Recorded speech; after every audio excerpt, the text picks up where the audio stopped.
አምላክ ነው።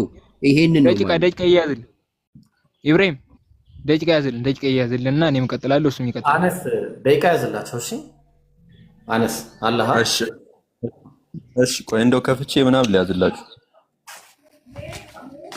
የታል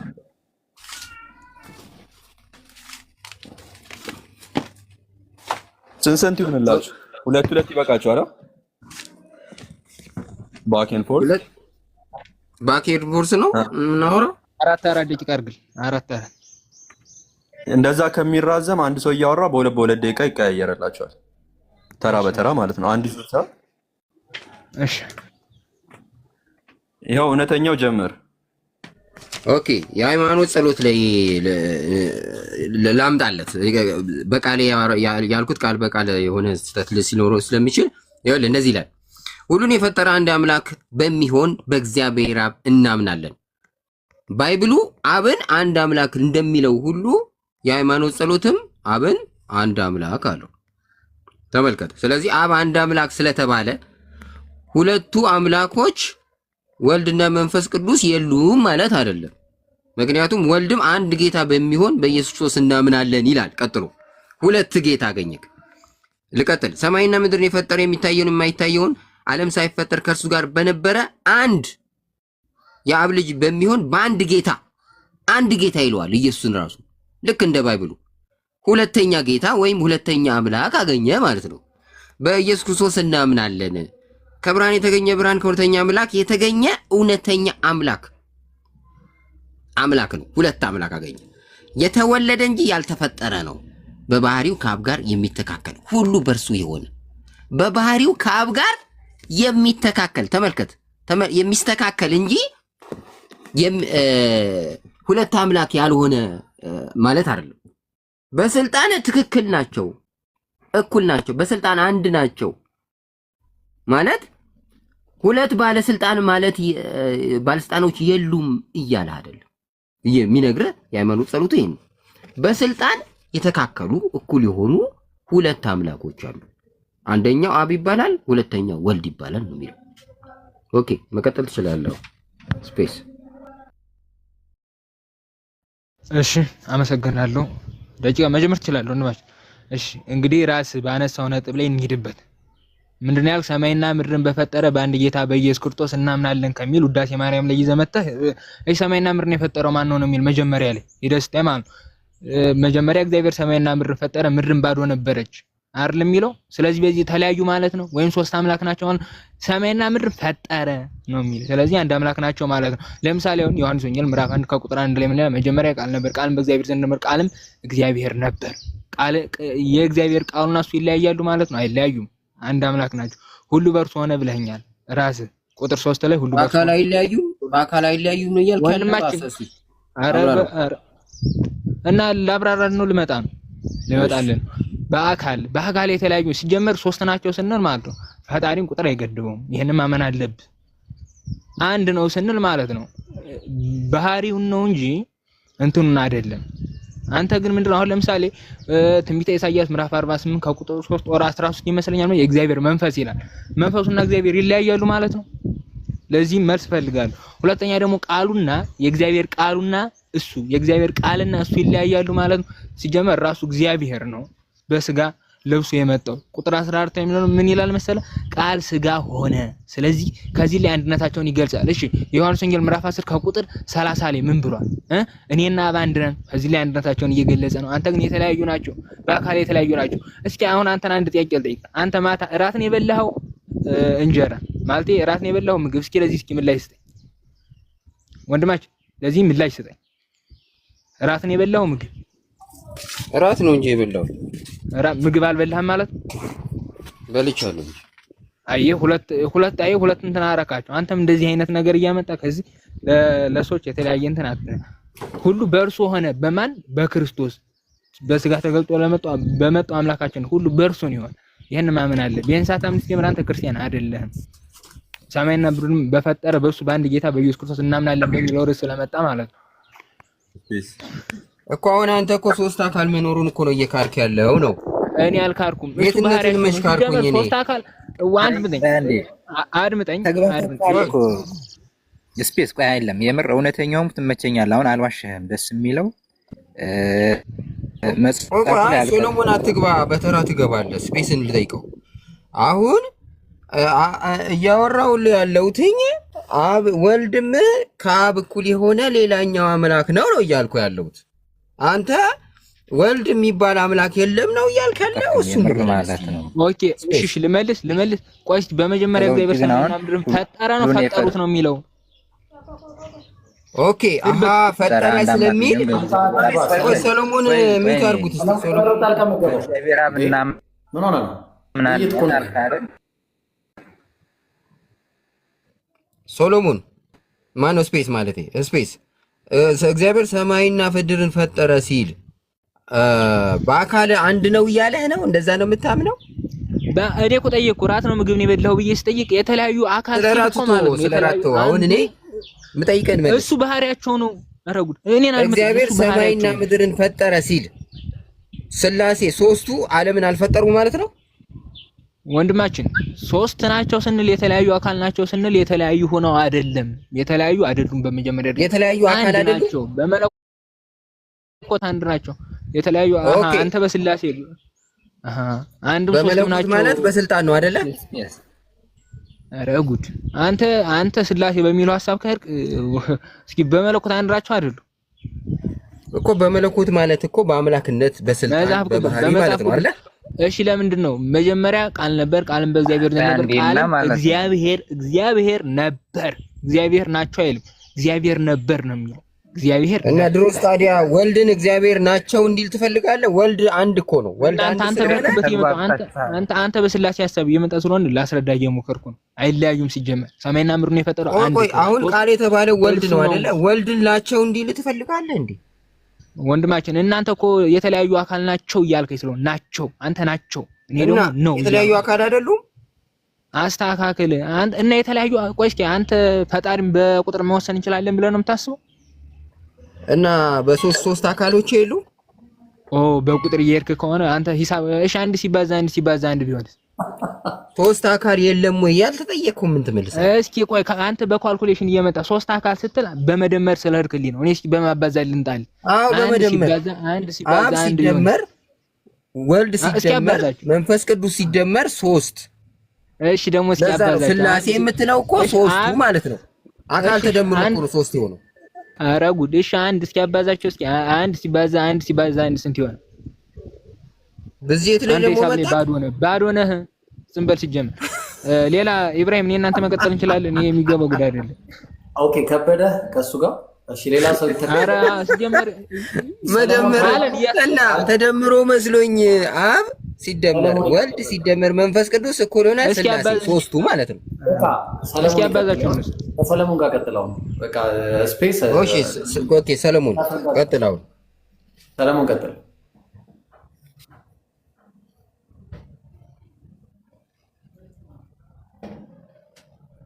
አለ ሰለሞን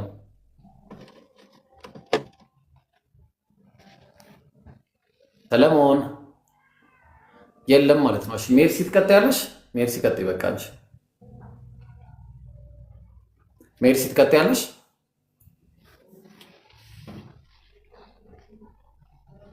ኦኬ ስለዚህ እርስ በርሳቸው ያው ዛሬ እንግዲህ እንደምታዩት ነው እንደምታዩት ነው ዛሬ መስማማት አልተቻለም። ስላሴ ሶስት አምላኮች እንደሆነ የሚያምን አለ። ሶስት አምላክ አይደሉም ያምናሉ እኮ ግን አንልም ስለተባለ የሉም የሚል ትርጉም ሰጡት። ይኸውልህ የሉም አንልም ማለት የሉም ማለት አይደለም። ስለዚህ ሶስት አምላክ ተምታታባቸው ሊያስረዱ ሲሉ ይምታታባቸዋል። መውጫው ያጣሉ። በቃ ቀጥታው እሺ እውነተኛ እስኪ አንተ እሺ ለምን ፈጠሩ አልተባለም? መልስልኝ። መጀመሪያ እግዚአብሔር ፈጠሩ የሚል ላምጣልህ።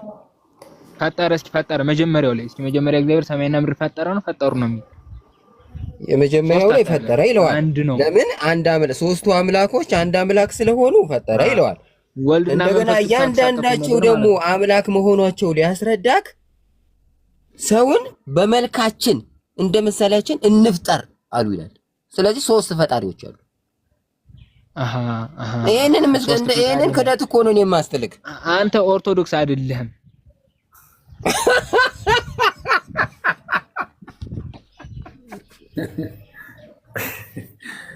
ፋይናሊ ላየው እንዴት ስላሴን እንደማያውቁ የምታውቀው አታውቅም። ኦርቶዶክስ አይደለም ይልሃል እንጂ ራሱ አደባባይ ላይ ሲወጣ ስላሴን ክዶ ታገኘዋለህ።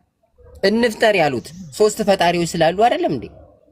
እና እንፍጠር ያለው ለግነት ነው። ወደ እስልምና ሊመጡ ነው እኮ በቃ ሰልመዋል። ኢብሩ ምን አገ ለምን ፈጠር አለ? ለምን እንፍጠር ሲል ግነት ነው ለነሱ፣ ግነት ነው። ግነት ከሆነ ሙስሊም ሆናችኋል። በቃ ደህናው ነው። እናንተ ናችሁ እንጂ ሙስሊም ሆናችሁት። እኔ ኦርቶዶክስ ነኝ፣ እውነተኛውን ኢየሱስ ማመልክ ነኝ፣ ከአብ እኩል የሆነው።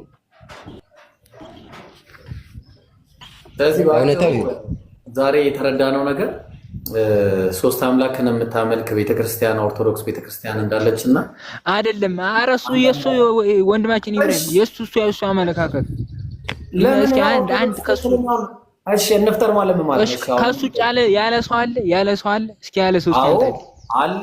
እስቲ ክፈትለት፣ የቅድሙና አናዘር ጋር የሚለውን ክፈትለት፣ ወይ ደግሞ እስቲ ምንድነው እስቲ ሃይማኖት አቦን ምን እስቲ ዙም አውት አድርገውና አሳየውና አንብብለት። ሶስት ጌቶች ያለውንም አምጣለት። ፈጣሪያችን ያለመለየት ሶስት ነው። አንድ ጌታ መጽሐፍ ቅዱስ ላይ ደግሞ አንድ ጌታ የሚል አለ። መጽሐፍ ቅዱስ ላይ አንድ ጌታ የሚል አለ።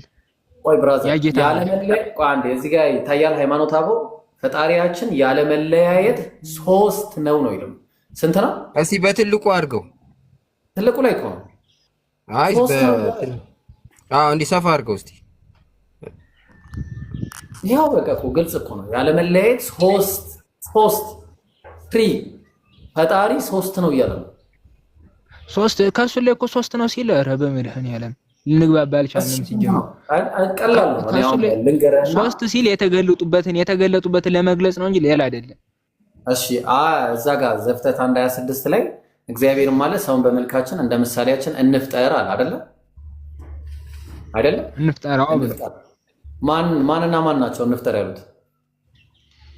እንፍጠር የተባሉት ነው። ማንና ማን ናቸው እንፍጠር የተባባሉት? እንፍጠር ያለው ነው እኮ ማንና ማን ናቸው? ከማን ጋር ነው አብ የሚያወራው? እንፍጠር ያለው አብ አይደለም። አብ ወልድ ወመንፈስ አንድ ናቸው ሲል እነሱ ማንና ማን ናቸው እንፍጠር የተባባሉት? እግዚአብሔር ብለው አውራ በመጀመሪያ ደረጃ እና ምንድነው ያልኩት እኮ እንፍጠር የተባባሉት ማንና ማን ናቸው? እንፍጠር የተባባሉት ማንና ማን ናቸው ነው። እኔ ልመልስልህ። አንዴ ሜርሲ አንዴ እሱ ይመልስልኝና ከዛ ትቀጥያለሽ። ማንና ማን ናቸው? ስፔስ በፊት ለፈጠረው ፍጥረት ነው እየተናገረ ያለ። ማንና ማን ናቸው? ግነት ነው ብዜት ነው ነገር እንዴ? እንፍጠር ያለው በፊት ፈጥሮ የፈጠረው ፍጥረት የለም ለነሱ ነው እየተናገረ። እንፍጠር የሚለው ብዜት ነው ግነት ነው? ኧረ በመድኃኒዓለም እና እየመለስኩልህ እኮ ነው። እንመልስልህ እንትን በፊት የፈጠረው ፍጥረት ነበር። በፊት የፈጠረው ወይኔ በፊት በኋላ የፈጠረው ብዬ ጠይቄያለሁ። እንፍጠር የሚለው ቃል ብዜት ነው ወይስ ግነት ነው? እንፍጠር ማለት ነው። ብዜት ነው ወይስ ግነት ነው? እሱ ነው አልገባኝ ጥያቄ ሲጀምር። እሺ እንፍጠር ሲባል ስንት ናቸው? ከአንድ በላይ ነው አይደለ? እንፍጠር ያለ በፊት ለፈጠረው ፍጥረት እስካሁን እናንተም ፈጥር ነው። ኧረ ቆይ በቃ ኧረ ስፔስ እንዴ አንተ በእንትን ራሱ አሞቅም እንዴ? ምን ሆነ ነው? ማገዶ ራሱ ያሞቀም። ሜርሲ ቀጥይ አንቺ።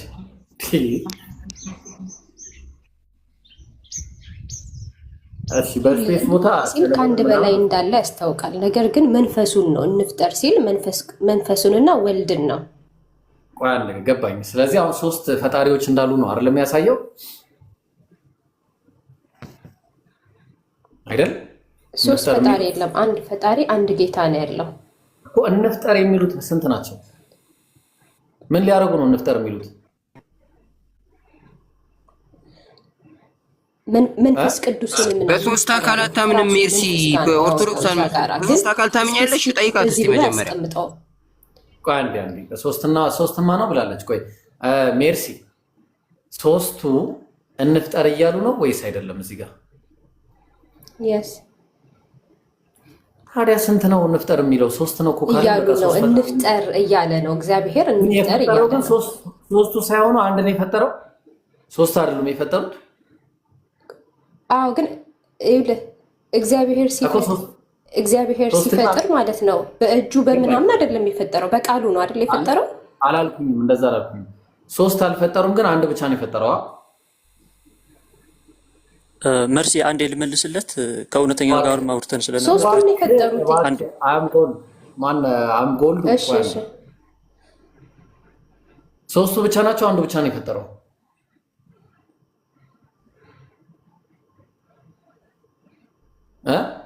እግዚአብሔር ነው የፈጠረው። የተማከረው እዛ ጋር ግን ከመንፈሱ ጋር ነው እያልኩ ነው። ስለዚህ ከመንፈሱ ጋር ተማከረ እንጂ የፈጠረው አንዱ ብቻ ነው። አማከረው እንጂ አልፈጠረም መንፈሱ። እዛ ጋር የሚገልጠው ነገር የለም። እግዚአብሔር ፈጠረ እንጂ ሶስት አምላኮች ፈጠሩ የሚል የተጻፈ የለም። ስለዚህ እዛ ጋር ሊነግርህ የምችለው ያን ጥቅስ እግዚአብሔር ፈጠረ የሚለው ነው። የተማከረው ግን ከመንፈሱ ጋር ነው። ገባኝ። አንዱ ነው የፈጠረው፣ ግን ሶስቱ አልፈጠሩም። አንዱ ብቻ ነው የፈጠረው ከመሀላቸው። ለዛ ነው የተጻፈውን ነው አሁን ቀጥታ ማነብልህ፣ ወይ ደግሞ ያነብብከውን ነው የምመልስልህ። በመጀመሪያ ደረጃ ይቅርታ አድርጉልኝና እስካሁን እንደዚህ አይነት አካሄድ ለሄድንበት ምንድነው የሄድነው አካሄድ ግልጽ ለማድረግ ነው። እስካሁን ድረስ ስላሴ የሚባለው ነገር ምንም እኔ ጣልቃ የሚገባ ሰው ወደ ይቅርታ አድርግልኝ። አንዴ ቆይ ልጨርስ። ለዚህ ውለታ ስላሴ በሰማይም በምድር ይክፈሉ። ኢብራሂም ስላሴ የሚባል ነገር የለም። ከይቅርታ ጋር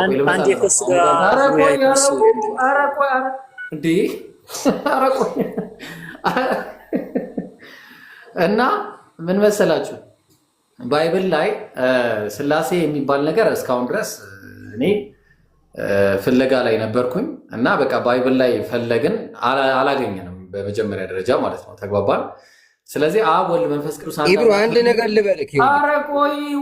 አይደለም ባታምንበትም በትክክል በመተርጎም ብቻ ከእግዚአብሔር ዘንድ ዋጋ አለ። አረላላ ብለህ እንዴ አክብሬ ይሄ ሁሉ ሰዓት ሰጥቼ ምን ሆነ ነው? እሺ አሁን ምንድን ነው በመጀመሪያ ደረጃ አንድ መናገር ያለብን ነገርና ማወቅ ያለባችሁ ነገር ክርስቲያኖች ካላችሁ እዚህ ጋር አብ ወልድ መንፈስ ቅዱስ አንድ አምላክ የሚል ነገር ባይብል ላይ የለም ነው የምላችሁ። የለም። አብም አንድ አምላክ አብ አለ ነው የሚለው በቃ ባይብል ላይ።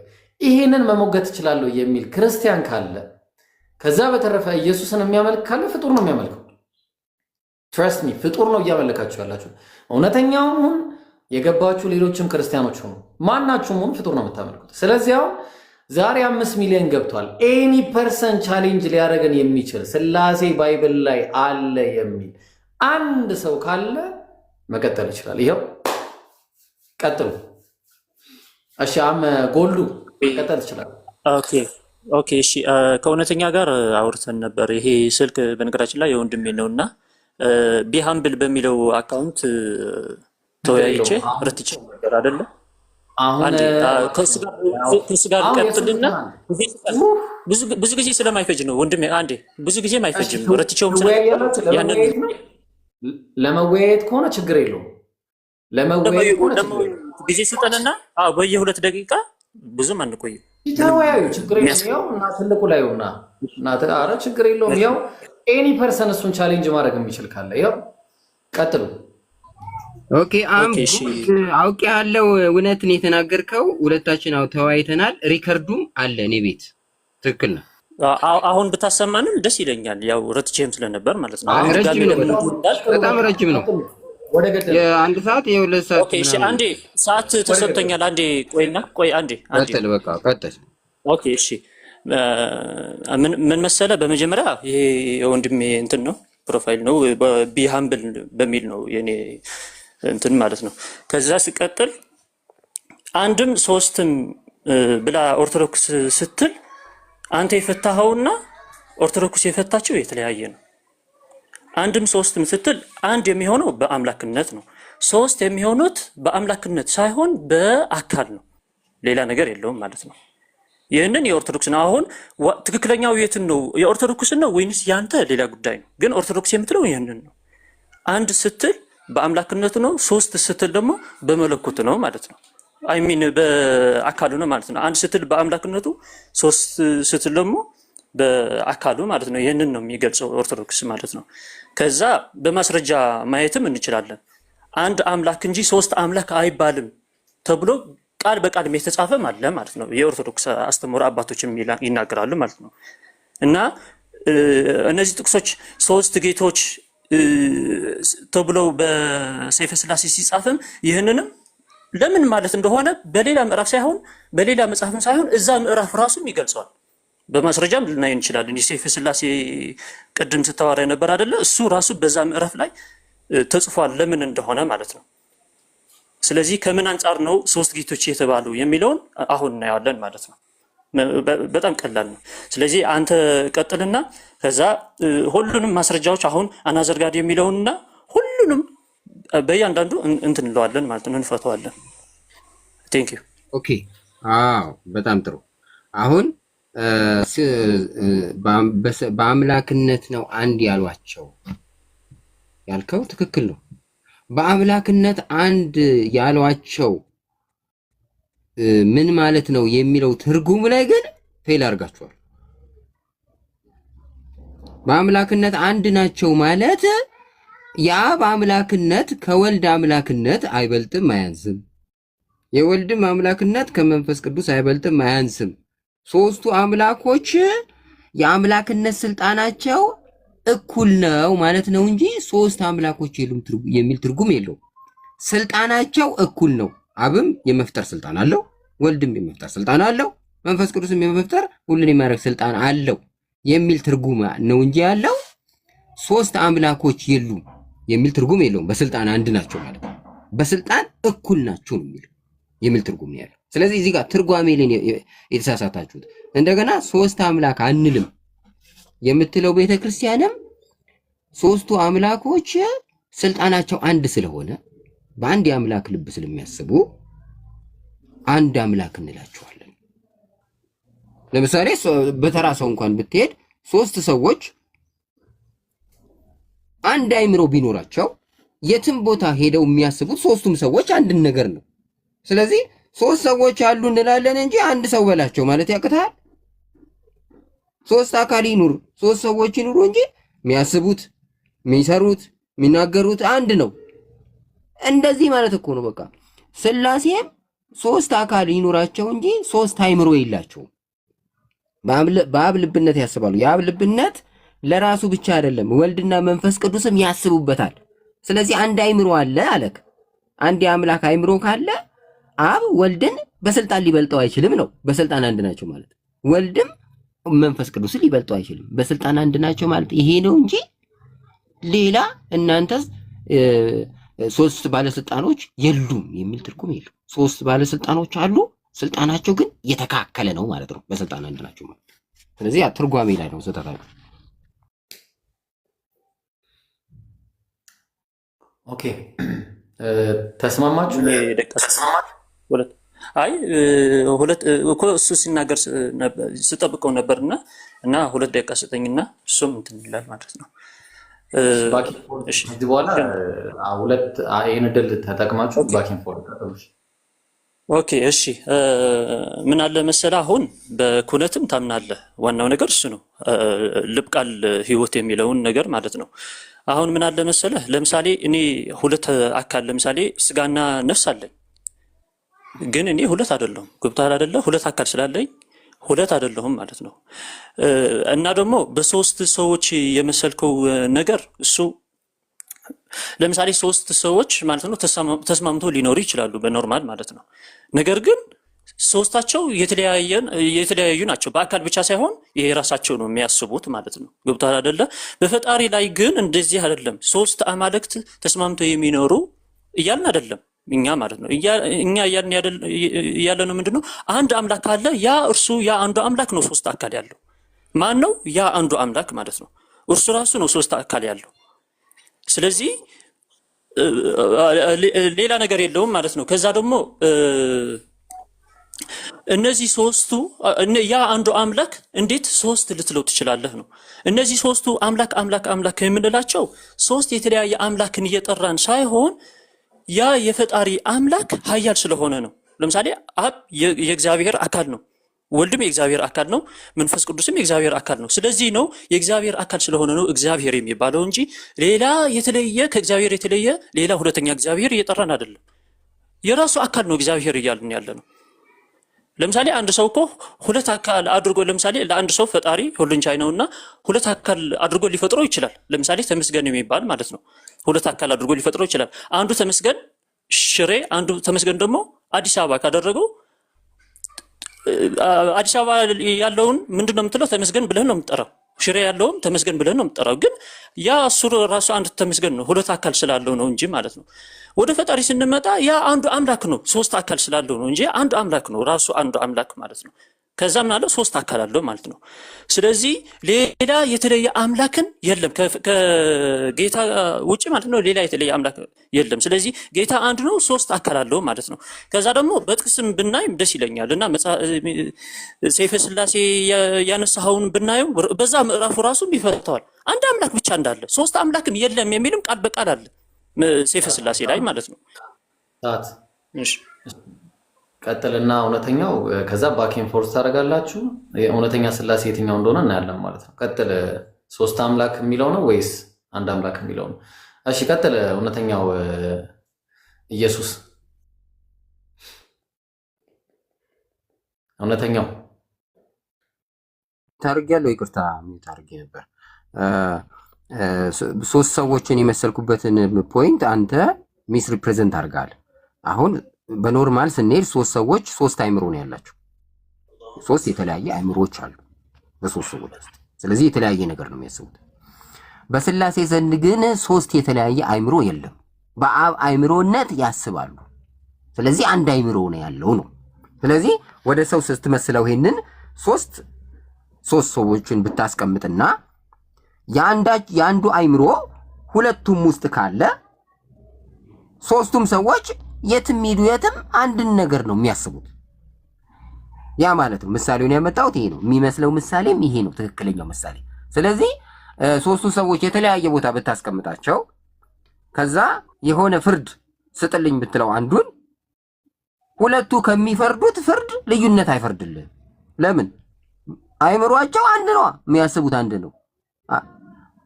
ይሙት የሚል ከሆነ አንደኛው ያኛው ይሙት የሚል ሐሳብ ነው የሚያስበው። ምክንያቱም አንድ አይምሮ ነው ሶስቱም ውስጥ ያለው።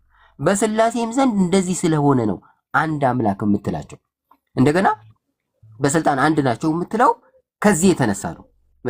ይሄ የአምላካዊ ልብ በሶስቱም ውስጥ አንድ ነው ያለው። ስለዚህ በስልጣን አንድ የምትለው ሶስቱ ባለስልጣኖች በስልጣን እኩል ናቸው ማለት ነው እንጂ ሶስት ባለስልጣኖች የሉም ካልክ ስላሴ የሉም፣ ስላሴ የሚባል አካሎች ሶስት አካሎች የሉም ወደ ማለት ነው እየሄድክ ያለው።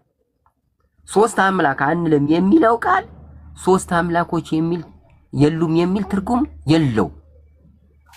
አንድ አምላክ መሆናቸውን አውቀናልና እግዚአብሔር አምላኩ እንላለን ማለት ነው። ስለዚህ አሁን ከዚህ በኋላ ባክ ኤንድ ፎርዝ መሄድ እንችላለን። ኦኬ አሁን የተናገርከው በመጀመሪያ ስለ ሰዎቹ የመሰልከው እኔ ምንድነው ያልኩት? ለምሳሌ አሁን አንተ በመሰልከው በኖርማል ብንሄድ ነበር ያልኩት። ገብቶሃል? አሁን አንድ አእምሮ እና አንድ ህይወት ባላቸው ሶስት አካል ሳይሆን በኖርማል ካየኸው ሶስት ሰዎች ሶስታቸው ተስማምተው ቢኖሩም ማለት ነው ሶስታቸው የተለያየ ማንነት ነው ያለው። አዎ ችግር የለውም። አዎ እንደሱ ነው የምናደርገው። ችግር የለውም። በደቂቃ አይደለም፣ ችግር የለውም። እና ሶስት አምላክ የማይባልበትን ምክንያት ዋናው ወደሱን ብንመጣ ደስ ይለኛል። ምክንያቱም ስለ አንድ አምላክነት አንተም ታምናለህ እኔም አምናለሁ ማለት ነው። አንድ አምላክ እንዳለ ማለት ነው። እነዚህ ሶስት አካሎች ሶስት አማልክት ይባላሉ ወይንስ አይባልም ወደሚለው ነው ዋና እሱ ነው የሚለያየን። ስለዚህ እዛ ላይ ብናወራ ደስ ይለኛል ማለት ነው። ሶስት አምላክ የለም፣ ሶስት አምላክ የለም። ይህንን እኔ ሳይሆን የምለው አባቶችም ይሉታል። በምሳሌ ምናምን ሳይሆን ቃል በቃል ማለት ነው። ሶስት አካል እንጂ ሶስት አምላክ አንልም ይላሉ ማለት ነው። ከየት አመጣሁ ካልከኝ ሰይፈ ስላሴ ራሱ ይናገራል ማለት ነው። እና አንድ አምላክ ብቻ ነው ያለው። እነዚህ ሶስቱ አምላክ የሚባሉት እነዚህ ሶስት አካል አምላክ የሚባሉት የእግዚአብሔር አካል ስለሆነ ነው። እርሱ ራሱ አንዱ አምላክ ሶስት አካል አለው። ስለዚህ አንዱ አምላክ የራሱ ስለሆነ እግዚአብሔር ትለዋለህ። እሺ እየሰማኝ ነው። ሊያቋርጠኝ ይችላል፣ ችግር የለውም። የሆነ ሀሳብ ካለው ከተሳሳትኩኝ ሊያቋርጠኝ ይችላል፣ ችግር የለውም። ገባኝ፣ ሊያቋርጠኝ ይችላል። ገብቶሃል አይደል? ችግር የለውም። እሺ ኦኬ፣ እሺ ኦኬ። ሶስት አምላክ ነው ያለው ወይንስ አንድ አምላክ የሚለው እስኪ ቶሎ መልስልኝና እኔም እጠይቅሃለሁ። ጥያቄና መልስ ስለሆነ ማለት ነው። መጀመሪያ ሰዓት ስጠውና 2 ደቂቃ በ2 ደቂቃ ይጠይቅ እሱ። እሺ ሰዓት ስጡትና በ2 ደቂቃ እሱ ይጠይቃል። ከዛ በ2 ደቂቃ ደግሞ እሱ ብቻ ይጠይቃል። አንተ አሁን ጥያቄ ብቻ ነው። ጥያቄ 2 ደቂቃ ላይ ሞላ ይችላል፣ አጭር ስለሚሆን መልስ ነው ብዙ ጊዜ የሚረዝም። ግን ከረዘመበት ችግር የለውም። እሺ ችግር የለውም። አይ ባጭሩ ነው እንትን ልምለው። አንደኛ ነገር በኦርቶዶክስ ሶስት አምላክ እንደማይባል ካሳየሁ ታምናለህ ወይንስ አታምንም? በመጀመሪያ እንትን ከማለቴ በፊት ማለት ነው። ይህንን መልስልኝ።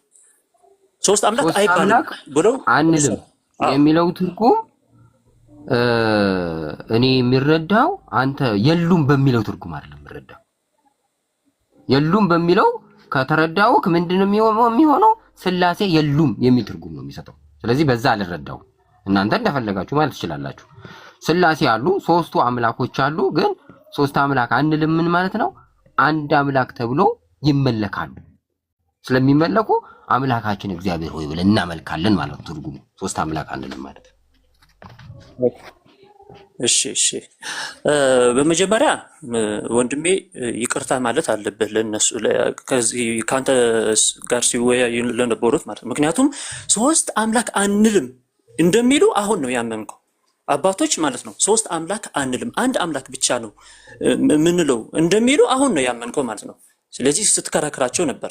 ከዛ ታምናለህ ወይንስ አታምንም ስልህ አይ እኔ የምረዳውን ይህንን ነው የምትለው እንጂ ቃሉ ይህንን ነው። አባቶችም ይህንን ሲያብራሩት ያላልኩትን አልካት ነው ወንድሜ። ችግር የለም። እዚህ ጋር ብዙ ምስክሮች አሉ።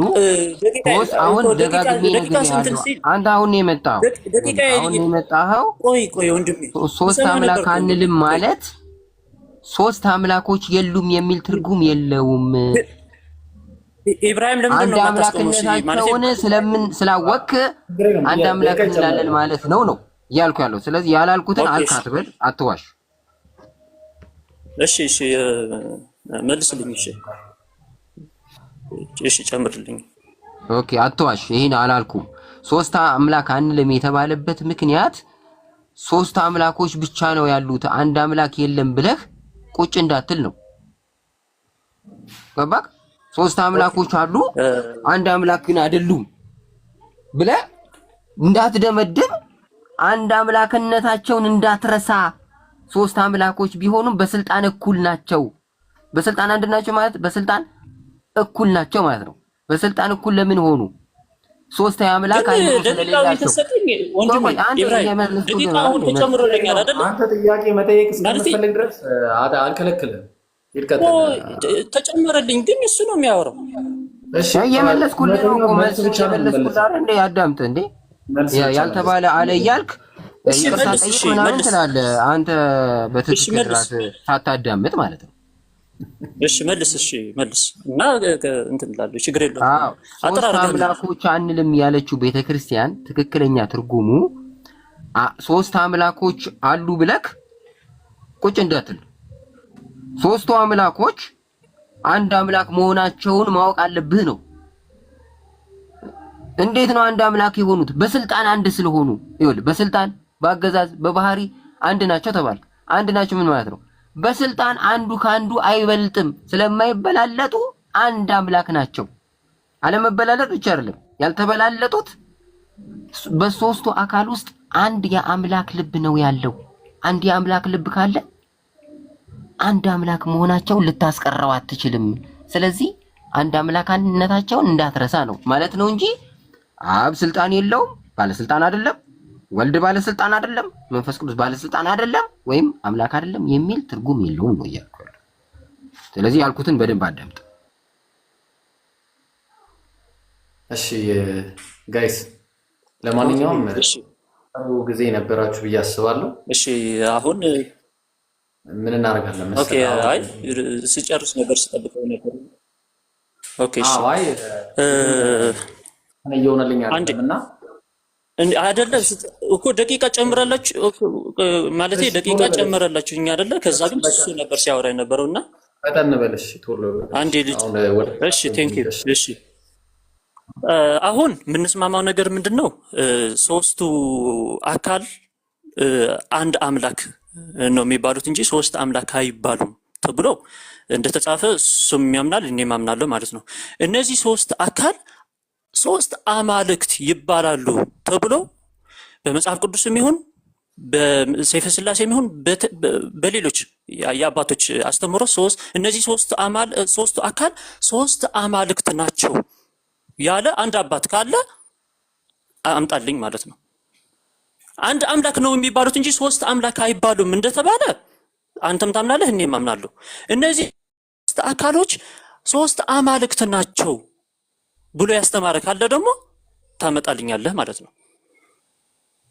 ከይቅርታ ጋር አባት ጭራሽ ሶስት አምላክ ሶስት ሥላሴን የሚያምን አባት ራሱ የለም። ከይቅርታ ጋር አሁን እሱ የማይሆን ጥያቄ አጠይቀው። እንደዛ የሚል አምላክም የለም። እሱን ከኛ ጋር ታወራለህ። ሶስት ወንድሜ በሥላሴ የሚያምን አባት የለም ነው ያልከኝ ያለው አይደለ? አዎ የለም። ካለ ታመጣለህ። ከቸርች ፋዘርስ ወደ ኋላ ማለት ነው። ኤርሊ ቸርች ፋዘርስ ከሚባሉት አንቲኒሴ ከነሱ ታመጣለህ ማለት እኮ። እሺ ካንተ ጋር በማስረጃ ነው የማወራው፣ ችግር የለውም። እሱ ይጨርስና ካንተ ጋር በማስረጃ ከአምስት በታች ካመጣሁኝ ይቀጣለሁ ማለት ነው። እሺ ቀጥል። እውነተኛ አንድ ጊዜ በጣም ይቅርታ ታደርጉልኛላችሁ፣ በጣም ይቅርታ ታደርጉልኛላችሁ። ጎልዱ አቡ ፋሪስ ሰላም አለይኩም። በጣም ይቅርታ። እሺ ሁላችሁም ይቅርታ። አለይኩም ሰላም ወራህመቱላሂ ወበረካቱ። እሺ መታለች ልጅቷ።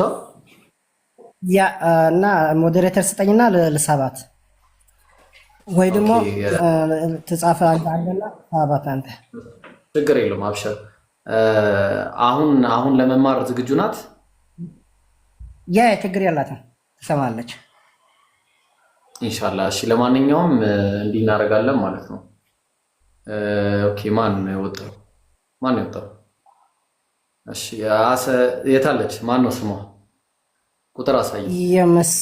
የምስራች ቆይ ይሄንን ተከትላ መጣለች። ስለታች የምስራች የሰማሽን ከሆነ አንድ ጻፊ ይስብሻል። የምስራች ቁጥር ጻፊና አንድ ጻፈና ይስብሻል። ትጽፋለች አለ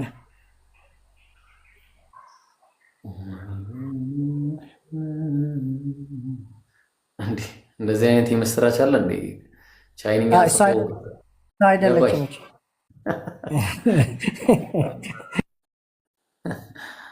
እሺ እሷ እስከምትመጣ ድረስ ቁጥር ስታሳይ ይቀጥላለሁ። እኔና ምንድነው ባጭሩ አሁን እንትን በላችሁ የሚሳደቡትን ኮመንት ላይ ማለት እንትን አይደለም፣ ፌር አይደለም፣ እየተሳደቡ ነው። ስለዚህ ኮመንት ላይ አትሳደቡ። ሙስሊምም ክርስቲያንም ተሳዳቢ መሆን የለበትም። በአግባቡ አውሩ። እሺ ኮመንት ላይ ኮመንት የተከፈተው መልካም ነገር እንድጽፉበት ነው እና ስድብ አይፈቀድም። ኤኒዌይስ እሺ ስድብ ካለ ሙስሊምም ክርስቲያንም ከሆነ መውቱት። ስድብ ከሆነ እኔን የሚሳደብ ከሆነ ችግር የለውም። እሺ በግለሰብ ደረጃ እኔ የሚሰድበኝ ከሆነ አታስቡ። ግን ሃይማኖት ምናምን የሚሳደብ ሌሎቹ መሰደብ የማይፈልጉ ሰዎች ካሉ ሊሰድቧቸው ሚውት አድርጉላቸው። እሺ አሁን ምን እናደርጋለን መሰላችሁ? አምጎሉ እና እውነተኛው ጥሩ ጊዜ ነበራችሁ። ያው መረጃ ምናምን ነው። አንድ ጊዜ አነስ ከአንተ ጋር ማውራት ስለሚፈልግ አናዘርጋድ በሚለው ጉዳይ ላይ እሱ ጋር ትቀጥሉና ከዛ በኋላ ምን እናደርጋለን? አንድ ማስተምራ ልጅ አለች፣ ከእሷ ጋር እንቀጥላለን። ቀጥሉ እናንተ ሂዱ። እሺ ጎል ሰላም ነው ወገኖች? ሰላም አባቶች አናዘርጋድ ማለት ይቻላል? አንድ ሰው ኦርቶዶክስ ትሪኒታሪያን እያመነ አናዘርጋድ ማለት ይችላል? አናዘርጋድ ብሎ ማመን ይችላል ኢየሱስ ክርስቶስን? ኦኬ እንደየፍቺው ነው። አካልን አስመልክቶ ነው ወይንስ ሌላ አምላክ እያለ ነው ነው ዋናው ፖይንት ማለት ነው። ለዛ ነው በመጀመሪያ ስገባ ስለ አናዘር ጋድ ስለሚለው ስለሱም እመልሳለሁ ያልኩትን ለዚህ ነው። እና ይህንን ያለው ጎልድ እያልኩ ያለሁት አናዘር ፐርሰን አይደለም። አናዘር ፐርሰን ቢሆን ሌላ አካል ይሆናል። ዳስ ኦብቪየስ ያ ዳስ ኦኬ ችግር የለውም ያ። ነገር ግን ጥያቄው አናዘር ጋድ ማለት ሌላ አምላክ ማለት ይችላል ወይ እኮ እየመለስኩልህ ነው። እና አንዴ ስማኝ እየመለስኩልህ ነው። አናዘር ጋድ ያለበትን ምክንያት እያልኩህ ነው። አካልን አስመልክቶ ነው። ምክንያቱም አንዴ ሜት አድርገውና አንዴ ሶሪ ስልክ ገብቶብኝ። ኦኬ ችግር የለውም። እሺ አናዘር ጋድ ያለበትን ምክንያት አካልን አስመልክቶ ነው። ሌላ አካል ለማለት ምክንያቱም ያ አካል አምላክ ነው። ምክንያቱም አሁን ስናገር አንድ ማን ያለው ጎል መጀመሪያ አናዘር ጋድ ያለው ማን ነው? ቆይ አይ ማብራሪያ ከመስጠት በፊት ማን ያለው? እኔ ሙሉ ጊዜ አለኝ። ይኸውልህ ምናልባት ቸኩለህ ከሆነ የሆነ ስራ ካለ ችግር የለውም እንጂ ጊዜ ካለ ግን ይጨርስና ሙሉ ጊዜ ስላለን ማብራራለህ ጎል አንድ ጊዜ ግን ማን ያለው መጀመሪያ ከማብራራት ማን እንዳለ መናገር አለብህ እና ጥቅሱን ማለት ነው። ምን አልከኝ? ማን ነው እንደዛ ያለው? አናዘር ጋድ ያለው ማን ነው? እሱ ስሙ ረስቼዋለሁ። ቅድም ግን የቤተክርስቲያን አባት እንደሆነ ነው ማውቀው። ያ ኦሪገን ነው። ኦኬ እሺ ብቻ የቤተክርስቲያን አባት ስለሆነ ነው ወንድሜ። አንዴ ስማኝ እኔ ያልኩኝ ያለሁት እሱ በቤተክርስቲያን ማለት ነው። አንዴ ከማብራሪያው በፊት ማን እንዳለ እና የቱ ጋር እንደሆነ እሱም ልታስቀምጥልን ይገባል። ዝም ብለህ የምታወራ ከሆነ ከኪስ ነው እያወራ ያለው። ያ አባት ከምን አንጻር እንኳን እንዳለ ሳታውቅ ዝም ብለህ እያወራ ነው፣ አባቱን ማታውቅ ከሆነ ማለት ነው። ስለዚህ ማን ያለው ይሄንን ልመልስልህ። እሺ ልመልስልህ ይሄንን ለምን እንደዛ እንዳልኩ ማለት ነው። የቤተክርስቲያን አባት ማንኛውም ይሁን የቤተክርስቲያን አባት ማለት ነው ከቤተክርስቲያን ውጪ አስተምሮ አያስተምርም። ለዛ ነው በቤተክርስቲያን መሰረቱን የሱ እየመለስኩኝ ያለሁት። ለዛ ነው ገብቶሃል አይደል? እርግጠኛ ነህ? የቤተክርስቲያን አባት ከሆነ በሱ ነው የሚፈታው፣ በቤተክርስቲያን ነው የሚፈታው። ቤተክርስቲያን መልስ አለ አይደል? አያስተምርም? እርግጠኛ ነህ? አያስተምርም? እርግጠኛ ነህ? አንዴ ከቤተክርስቲያን ውጪ ከሆነማ ያ አባት የተወገዘ ነው ማለት ነው እኮ ከቤተክርስቲያን ውጪ አስተምሮ ከሆነ። ስለዚህ በቤተክርስቲያን አፈታት ነው። አንዴ የቤተክርስቲያን አባት ሆኖ ከቤተክርስቲያን ትምህርት ውጪ አያስተምርም ነው ያልከው። ቅዱስ ዩስጥኖስ ሰማዕቱ የቤተክርስቲያን አባት ነው አይደለም? እሱ አላውቀውም። ዩስጥኖስ ሰማዕቱን አታውቀውም? ያ ቅዱስ አላውቀውም እኔ። እሺ ማን ነው የምታውቀው? ቅዱስ ተርቱሊያንስ ታውቀዋለህ? ለምሳሌ ቅዱስ ዮሐንስ አፈወርቅ አውቀዋለሁ። ለምሳሌ ቅዱስ ዮሐንስ አፈወርቅ ከአራተኛው ክፍለ ዘመን በኋላ የነበሩ አባት እኮ ነው። ኧረ በለው ኢብሮ ወይ ቀጥል፣ ልጅቷ ከመጣች አራተኛ ክፍለ ዘመን ጋር እስኪ ለምሳሌ ቅዱስ ዮሐንስ አፈወርቅ ስልህ አራተኛ ክፍለ ዘመን መሆኑ ምንድነው እዚህ እንትን የሚያገናኘው? አራተኛ ክፍለ ዘመን ቅዱስ የለም። አራተኛ ክፍለ ዘመን ያ እሱማ ቅዱስ አለ እነ አትናቴዎስ ግሪጎሮፍ ቆይ እነሱ ምንድን ነው? ኧረ አንዴ አዳምጥ እባክህ። እነሱ የመጡት ከምንድን ነው? ከኒቂያ ጉባኤ በኋላ የመጡ አባቶች ናቸው። ስለዚህ እኛ እያወራን ያለ ነው ከኒቂያ ጉባኤ በፊት የነበረው አፖስቶሊክ ሰክሲሽን የስላሴ አስተምሮ አልነበረውም ነው እያለን ያለ ነው። ከኒቂያ ጉባኤ በፊት የነበሩት እነ ቅዱስ ዮስጥኖስ ሰማዕቱ እነ ተርቱሊያን ሶን ሶፎርት አላስተማሩም ነው። አላኩል ያህል ኢብሮ ልጅቷ ከመጣች ቀጥል። እሺ አይ እኔ እኮ በጣም ትልቅ እንደሱ ከሆነ የምትለኝ ላመጣልህ እችላለሁ። ከኒቂያ ጉባኤ በፊት ማለት ነው። ከኒቂያ ጉባኤ በፊት ምን አልከኝ? ምን ታደርጋለህ? አነስና አንተ ትቀጥላላችሁ። እሺ አንድ ጊዜ ልጅቷን ግን አናግራት። እሺ ከይቅርታ ጋር እሺ ኢንተራፕት እንዳታረጉኝ። አነስ ይቀጥላል ከአንተ ጋር አታስብ። ኢንሻአላህ እሷ ነች አቡ ፋሪስ ልጅቷ ፋሪስ ምስር ብሮ ራቅ ብዬ ነው ከስልከ ያ እሷ ናት አናግራት። እሺ ምስር ሰላም ሄድፎን አድርጌ የሰማሁህ ነውና ራቅ ብዬ ነበር ከስልክ። አይሽ እሺ አናግራት። ምስር ሰላም ብያለሁ። እንዴት ነሽ? ሰላም ነው አልሐምዱሊላህ ሁሉ ሰላም። ደህና ነሽ? አለው እግዚአብሔር ይመስገን። አለን። እንግዲህ ያው በተነገረኝ መሰረት ያው ሁለቱንም ማወቅ እንደምትፈልጊ ነው የሰማሁትና በመጀመሪያ ደረጃ ያው ስለ ክርስትናው አንዳንድ ነገር ልንገርሽና ከዛ እስልምናው ላይ አንዳንድ ነገር እናወራለን። እንደዛ እናደርጋለን። እንስማማለና? እሺ። በመጀመሪያ ደረጃ ሁላችሁም እዚህ ጋር ያላችሁ ክርስቲያኖችም ሙስሊሞችም ማወቅ ያለባችሁ እሷን ያው ከማስተማር ጋር ሁላችሁም አንደርስታንድ እንድታደርጉት እንፈልጋለን ዛሬ ማለት ነው። ምንድነው አንደርስታንድ እንድታደርጉት የምንፈልገው?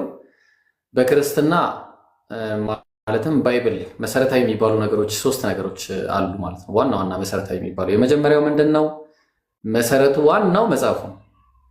ምክንያቱም ሁሉን ነገር ልታውቁት የምትችሉት በመጽሐፉ ነውና ማለት ነው። መጀመሪያ መሰረታዊ ነገር ቢባል መጽሐፍ አለ። ሁለተኛ ነገር መሰረታዊ የመለኮታዊ እሳቤ የሚባለው ነገር ነው። ኢየሱስ ሰው ነው አምላክ ነው ስላሴ የሚባል ነገር ባይብል ላይ አለ ወይስ የለም የሚሉ ነገሮች ማለት ነው። ስለዚህ ሁለተኛ ነገር አለ። ሌላኛው ደግሞ የድህነት ጉዳይ ነው። ድህነት በክርስትና ምን ይመስላል የሚለው እነዚህ ነገሮች እያነጻጸርን እናያለን ማለት ነው። በመጀመሪያ ደረጃ ስለ ባይብል ስናወራ ባይብል ላይ ያው ባይብል የሚባለው ነገር መጽሐፍ ነው። ኢየሱስ የማያውቀው መጽሐፍ ነው። ይህ መጽሐፍ ለምንድን ነው ከተባለ ማንኛውም ክርስቲያን እዚህ ጋር ያለ ክርስቲያን መናገር የሚችለው አንድ ትልቅ ነገር ፈርስት ሴንቸሪ ላይ ምንም አይነት መጽሐፍ የለም። ኢየሱስ የማያውቃቸው መጽሐፎች ናቸው እነዚህ። ኢየሱስ ከሄደ ስንት መሰላችሁ? ከ60 ኤዲ ጀምሮ እስከ 110 ምናምን ኤዲ ድረስ ባሉ ጊዜ ውስጥ የተጻፉ መጽሐፍ ነበሩ ነው። አሁን አሉ አይደለም ነበሩ። ያ የነበሩት መጽሐፎች ምንድነው? ፓፒረስ ናቸው አሁን ያሉት ማለት። ፓፒረስ ማለት ምንድነው? በፓፒረስ ማለት በእንትን ላይ ቅጠል እንትን ነው። በዛ ላይ የተጻፉ ነበሩ። ከዛ በኋላ ምንድነው ያው ከ85 እስከ 110 የሚደርሱ ፓፒረሶች አሉ። ቁርጥራሾች፣ ፍራግመንት፣ ብጥስጣሾች ናቸው ያሉት። እነዚህ ብጥስጣሾች ፍራግመንቶች ምንድናቸው ከተባለ አነስ እንትን ካለ ብታሳይልኝ ደስ ይለኛል። ያው እኔ ፋይልኝ ስላልያዝኩኝ እኔ እነግራቸዋለሁ። ኢንሻአላህ ታሳይልኛለህ። ማኑስክሪፕት ከተባለ ማኑስክሪፕት የሚባል ነገር የለም። ምንድን ያለው ከተባለ ኮፒ፣ ተግባባን? ኮፒ ኮፒ ኮፒ ኮፒ ኮፒ ኮፒ ኮፒ ኮፒ ኮፒ ማች ሌተር ኮፒስ፣ በጣም የብዙ ጊዜ ኮፒ ናቸው ያሉት። ተግባባን? አንድና ሁለት አይደለም ኮፒ፣ በጣም የረዥም ጊዜ ኮፒ ማለት ነው። እነሱም ደግሞ ያሉት ምንድን ናቸው? ፍራግመንቶች በተሰጣቸው። አሁን ለምሳሌ ያው ይከፍትልናል ምን አይነት መጽሐፎች እንዳሉ እናያለን ማለት ነው። ለምሳሌ አንዴ ትከፍትል እንትን ፓፒረሶቹን አሳየኝ፣ እነዚህ በተስታሾቹን ማለት ነው። ይኸው እነዚህ ናቸው ያሉት ማለት ነው። እነዚህ መጽሐፎቹ አሁን እነዚህ ናቸው። ተመልከች፣ በዚህ ሁኔታ ነው ያሉት ማለት ነው። እነዚህ መጽሐፍ ብለን እንግዲህ ዙም አውት እስቲ በደንብ አድርገው እንየው እስቲ፣ በደንብ እስቲ ዙም አድርጋቸው። እንግዲህ ከዚህ አንድ ሴንቴንስ መስራት አንችልም። ልብ አድርጊ። የመጀመሪያው ትልቁ ችግር ባይብል ላይ አንድ ብለን ገና ስንነሳ እነዚህ መጽሐፍቶች ናቸው ያሉት። ምንድን ነው ከዚህ ልንረዳ የምንችለው ነው? በቃ ምንም ልንረዳ አንችልም ከዚህ። ፈርስት ሴንቸሪ ላይ ምንም አይነት መጽሐፍ የለም። ብሉይ ኪዳን ማነው አዲስ ኪዳን የሚባለው መጽሐፍ ምንም አይነት በቃ ያለው ምንድን ነው? ማች ሌተር ኮፒስ፣ በቃ ኮፒ ማን እንዳደረገው አይታወቅም። ቼን ኦፍ ናሬሽን የለውም። ማን ለማን እንደሰጠ አይታወቅም። ተግባባል? ያው እዚህ ጋር ለምሳሌ ምንድን ነው የሚለው? እስቲ አንብብልን አንዴ። ሚዩትን አንሳና፣ ያው ብለርድ ነው እኔ ጋር የሚታየው። እሺ ብለርድ ነው የሚታየው። እንግሊዝኛውን አንድ ጊዜ አንብብልን፣ ክፈተውና ማለት ነው ማን እንደጻፈው። The original manuscript, the autographers written by the sacred authors themselves are no longer extant for any book of the Bible. የትኛውም የመጽሐፍ ቅዱስ ክፍል ማለት ነው፣ ዮሐንስ ወንጌል፣ ሉቃስ፣ ጴጥሮስ፣ ሁሉንም ማለት ነው ብንወስደው በእነዛ ሰዎች የተጻፈው የለም ዛሬ ላይ አለ። ዛሬ ላይ የለም። ይኸው በራሳቸው በቅዱሳን ጸሐፊዎች የተጻፈው እነዛ የመጀመሪያዎቹ የመጽሐፍ ቅዱስ ጽሁፎች ከረጅም ጊዜ በፊት ጠፍተዋል አለ። ስለዚህ ጠፍተዋል ጽሁፎቹ። እናመሰግናለን አነስ። ስለዚህ ተመልከቺ፣ በመጀመሪያ ደረጃ ትልቁ መሰረታዊ የሚባለው ነገር መጽሐፉ የለም። በጣም በሚያሳዝን ሁኔታ መጽሐፉ የለም። ኦሪጂናል ማኑስክሪፕት የሚባል ነገር ባይብል የለውም። ኢየሱስ አያውቃቸውም እነዚህ መጽሐፍቶች የተጻፉት። ስለዚህ አሁን እንቀጥላለን። ፈርስት ሴንቸሪ መጽሐፍ አለ? የለም። ሰከንድ ሴንቸሪ መጽሐፍ አለ? የለም። ሰርድ ሴንቸሪ መቼ ነው ያለው? ኢየሱስ ከተወለደ በ400ኛው ዓመት ተግባባል። በቃ ያ ነው። በቃ ከ300 ምናምን እስከ በቃ በዚህ እድሜ ውስጥ ነው ያሉት እነዚህ መጽሐፍቶች ማለት ነው። ይሄ አሁን የብሉይ ኪዳን ነው። ይሄ ደግሞ የሚያሳይሽ ማለት ነው። እነዚህ አሁን ከብሉይ ኪዳን ከሙሴ የሙሴ መጽሐፍ የሚባሉት መቼ ነው ያለው? ከስንትና ስንት ዓመት በኋላ በጣም ረጅም ጊዜ ነው። ኢማጅን እንግዲህ ከ1000 ምናምን ሱብሃንአላህ በቃ ጭራሽ ማለት ነው። ስለዚህ ጭራሽ የለም ነው እኮ የምልሽ። በቃ መጽሐፎቹ የሉም። ማን የጻፋቸው አይታወቁም። እሱንም እንመጣበታለን። አሁን የመጀመሪያው ነገር እነዚህ መጽሐፍቶች እንግዲህ ዋናው ብሉይ ኪዳንን ሳይሆን አሁን አዲስ ኪዳን ላይ እናተኩርና ኮዴክስ ሳይናቲከስ የሚባል አንድ መጽሐፍ አለ። እሱ መጽሐፍ ማን እንደጻፈው አይታወቅም። ያው ኦልሬዲ በቁፋር ነው የተገኘው። ተጻፈ የሚባለው በ400ኛው ዓመት ነው። ይህ መጽሐፍ ምንድነው? ቼን ኦፍ ናሬሽን የለውም። ማን ለማን እንደሰጠ አይታወቅም። ልብ አድርጉ። ጸሐፊው ማን እንደሆነ አይታወቅም። ቅብብሎሽ፣ ሐዋርያ ቅብብሎሽ የለውም። ዝም ብለው አገኙት፣ ተቀበሉት። ልብ አድርጉ። መጽሐፍን ዝም ብለህ አግኝተህ የምትቀበለው እንዴት ሊሆን ይችላል? ማየው ነገር ነው። እኔ ምግብን ስበላ እየመረጥኩ ነው የምበላው። ተግባባል። ጸሐፊው ማን እንደሆነ የማይታወቁ ጸሐፊያኖች አለ። የፋይሉ አለ ወይስ እኔ ላውጣው? ምናልባት ስልኬ ላይ አዛ ነው ገና እስከማውጣው አለ። አዎ ችግር የለም። ክፈትልኝ አንድ ጊዜ።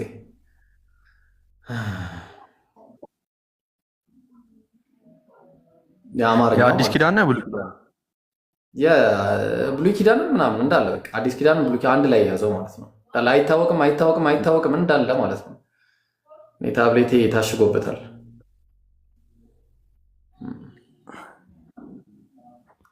ኦልራይት። ኦ ማይ ጋድ መጽሐፈ መሳፍንት ልብ አድርጉ። ያው የመጽሐፍ ቅዱስ መዝገበ ቃላት የኢትዮጵያ መጽሐፍ ቅዱስ ማህበር የኢትዮጵያ መጽሐፍ ቅዱስ ማህበር ያዘጋጀው መጽሐፍ ነው። እውቅና ያለው መጽሐፍ ነው። እስቲ እንጀምር። መጽሐፈ መሳፍንት መጽሐፉን ማን እንደጻፈው ምን ጊዜ እንደተጻፈ እርግጡ አይታወቅም። ሁለተኛ ቀጥል። ስለዚህ መጽሐፈ መሳፍንት ጸሐፊው አይታወቅም። ሁለተኛ የማን መጽሐፍ አለ? የኢዮብ መጽሐፈ ኢዮብ። ምን አለ? የመጽሐፈ ኢዮብ ጸሐፊው ማን እንደነበር አልታወቀም። ምንም የሚታወቀው ነገር የለም። ኦኬ ቀጥልልኝ። ሌላ መጽሐፈ አስቴር መጽሐፉን የጻፈው ማን እንደሆነ አይታወቅም። የለም፣ ምንም የሚታወቅ ነገር የለም። ኦኬ መጽሐፈ ሰቆቃወ ኤርምያስ ጸሐፊው ኤርምያስ መሆኑን አለመሆኑ አልተረጋገጠም። እርግጠኝነት የለም። ምንም ማድረግ አይቻልም። የለም። ቀጥል ሂድ። ኦኬ ሌላ እስቲ የኢዩኤል መጽሐፍ ነው የሚለው። እሺ ማን ነው? የሳሙኤል አንደኛ ሳሙኤል፣ ሁለተኛ ሳሙኤል ምናምን። እሺ ምንድን ነው የሚለው? ማን እንደጻፋቸው አልተረጋገጠም። ምንም እርግጠኝነት የለም። አይታወቅም ጸሐፊው። ቀጥል። ሌላ ማን አለ? እዚህ ጋር ደግሞ የሆነ ልናይ ነው። ዕንባቆም እስቲ ምን ይላል? እስቲ አንብብልኝ። አይታየኝም። እሺ ምን ይላል? አይታየኝም። እስቲ ታሪክ ማስረጃ የለም። እሱ መሆኑ አለመሆኑ ኦ ማይ ጋድ ማስረጃ የለም። ኦኬ ዜና መዋዕል ምናልባት ሌላ ሰው ጨምሮበት ይሆናል። ያው ምናልባት ሌላ ሰው ጨምሮበት ይሆናል። ማንም የሚታወቅ ነገር የለም።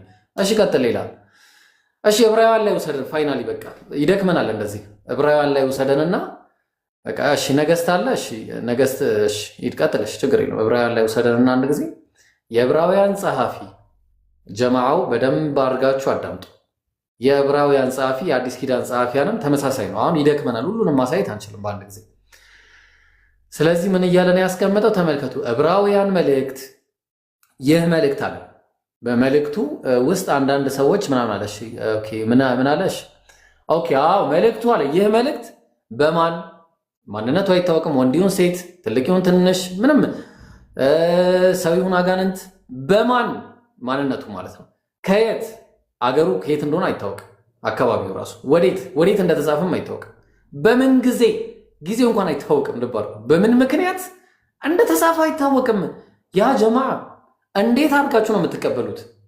በጣም የሚገርመኝ ነገር እኔ ወላሂ እንዴት አእምሮዬ እንደማይሰራ ነው። በቃ ማንነቱ የማይታወቅ ከሆነ ምናምን ይሄ ሁሉ ከተናገረ በኋላ ተቀበል። እንዴት አድርጌ ነው የምቀበለው?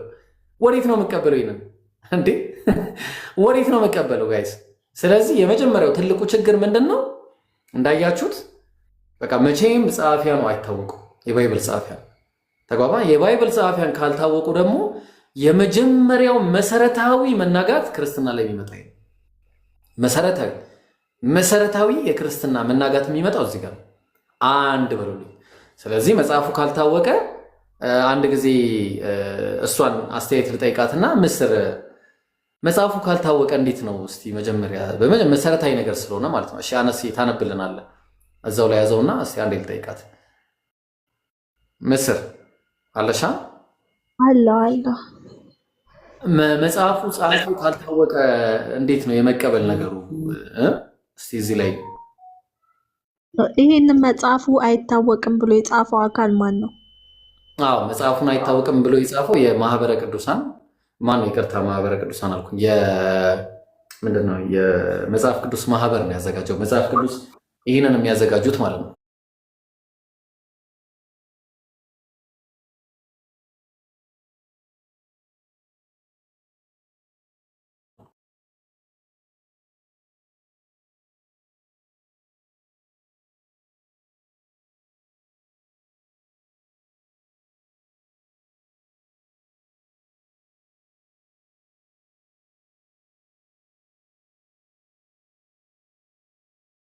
የታወቀ ግልጽ ነው። አሁን ለምሳሌ የዕብራውያን ጸሐፊ ማንንም ብትጠይቂ መልስ የለውም። በቃ ወዴት ሄደች ልጅቷ? ወይሽጋው ኢንተርኔት አወረዳት እንዴ? አነስስ ወዴት ሄደ? ላክላት እንደገና። እሺ የት ሄደች ልጅቷ? ላክላት እንደገና። እሺ አላገኘኋትም። ቁጥር ታሳይ፣ ቁጥር አሳይ። እሺ እንዴ ምን አይነት ኔትወርክ ነው? የምስራች አንድ ጻፈ። ኔትወርክ ችግር ነው እንዴ? በአንድ ጊዜ ሁለት ሰው እኮ ነው የነቀለው። እሺ ኦኬ ኦልራይት። ስለዚህ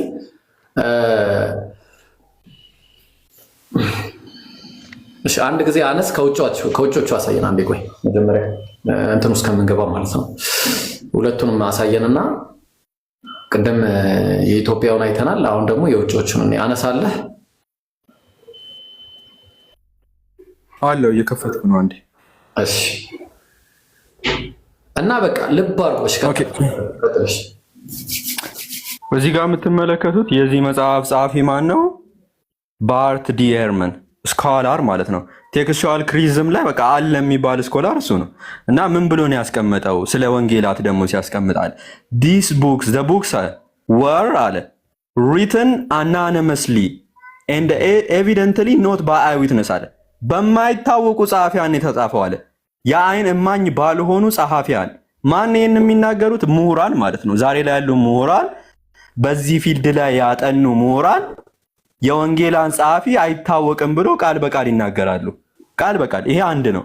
እንደዚህ እያልን መቀጠል እንችላለን። ሁሉንም ይህንንም ተመልከቱት። ዘ ጋስፐል ኦፍ ጆን ኢዝ ቴክኒካሊ አናኒመስ አለ። የዮሐንስ ወንጌል የተጻፈው በአናኒመስ አውተር ነው፣ ጸሐፊው በማይታወቅ ላይክ ዘ ሰናፕቲክ ጋስፐል፣ ልክ እንደ ሌሎቹ ሰናፕቲክ ወንጌላት ማለት ነው። ሰናፕቲክ ጋስፐሎች ማለት ሶስቱ ማርክ፣ ሉክ እና ማቴዎስ፣ ልክ እንደነዚያ ጸሐፊያቸው አይታወቅም። መጀመሪያ ላይ እነዚህ ወንጌላት ከላያቸው ላይ አሁን ለምሳሌ እንደዚህ ጋስፐል ኦፍ ጆን ምናምን እንደሚለው አለ፣ የዮሐንስ ወንጌል እንደሚለው እንደዛ የሚል ጽሑፍ አልነበረም ላዩ ላይ። በኋላ ላይ ነው አንድ አባት ኢራኔስ ኦፍ ሊያን የሚባል ከመቶ ምናምን ዓመታት በኋላ በ130 ምናምን ዓመት የተወለደ ኢራኔስ የሚባል ይሄን የጻፈው ዮሐንስ ነው፣ ይሄን የጻፈው ሉቃስ ነው ብሎ የተናገረው እንጂ አይታወቅም ነበር የዛን ጊዜ ጸሐፊያኑ ራሱ ማለት ነው። ስኮላሮችም ይህንን ዛሬ ላይ ይናገራሉ። እኛ ሀገር ደግሞ ቅድም ስንመጣ የኢትዮጵያ መጽሐፍ ቅዱስ ማህበር ይህንን መጽሐፍ ቅድም ሲያሳያቸው የነበረው ይህን መጽሐፍ ሲያሳትም የነበረው ማለት ነው፣ ሲተረጉምና ሲያሳትም የነበረው ቀጥል ብሎ ጀዛከላ ኸይር አነስ። በጣም ይሄ መጀመሪያው ትልቁ ነገር። አሁን ቢብሊካል የሆነ ደግሞ መረጃ እንስጥ እስቲ። ባይብል ክፈትልኝና እኔ ሉቃስ 1:1 ላይ አድርግልኝ አነስ። ሉቃስ ወንጌል ምዕራፍ 1 ቁጥር 1 ላይ ኢብሮ ሰላም አለይኩም። ወአለይኩም ሰላም ወራህመቱላሂ ወበረካቱ። ይላ እንዴት ናችሁ? አብዱልፈታህ ጀማል ኡስታዝ ኢሳቅ። አረ ኢሳቅ ምን ነው ጠፋ በድልኝ። በቃ ስልክም ጠፍቶ የነበረው በቃ ደህና ናችሁ? በቃ ልውረድ። እኔ እኮ ዝም ብዬ አላግባብ ቦታ ያዝኩኝ። አይገርምም? ይቅርታ። አረ ተቀመጥ። ዘግራችሁ ይሄድ። አይ ወላሂ ችግር የለም። ከታች ተቀመጥ። አይቻልም መውረድ። ወላሂ ችግር የለም። ተቀመጥ። አረ እኔ ከታች ያልኩኝ ችግር የለም። ቻው። ከታች ያለ እሺ አላህ ይክበር። እንግዲህ እሺ ይኸውልሽ እንግዲህ ምስር በደንብ ተመልከቺኝ። አሁን በመጀመሪያ አይታወቅም የሚለው ነገር ቅድም ጸሐፊያ ነው አይተው። አሁን ምን አለ እዚህ ጋር የከበርክ ቴዎፍሎስ ሆይ የግል ደብዳቤ ነው። በመጀመሪያ ደረጃ የግሉ ደብዳቤ ነው። ለቴዎፍሎስ የጻፈለት የግል ደብዳቤ ማን የጻፈው? ቅድም ያው አይተናል፣ አይታወቅም። አሁን ቀጠለ። ከመጀመሪያው በአይን ያዩት አለ። እንግዲህ በአይን ያዩት በአይኑ አላየም ማለት ነው። የመጀመሪያው ትልቁ ችግር ይሄ ሰውዬ በአይኑ አላየም። ጸሐፊው ይህንን የጻፈው ሰው ማለት ነው። በአይኑ አላየም። የአይን ምስክር አይደለም፣ አይ ዊትነስ አይደለም። የቃሉ አገልጋዮች የሆኑት እንዳስተላለፉልናል። የቃሉ አገልጋይም አልነበረም። ይኸው እንደሚናገረው እንዳስተላለፉልን ነው የሚለው። ልብ አድርጉ። የሆኑት እንዳስተላለፉልን። ማን ያስተላለፈለት? ማን ለማን የሰጠው? ማን ከማን ተቀብሎ ነው? ነቲንግ፣ ምንም የለም።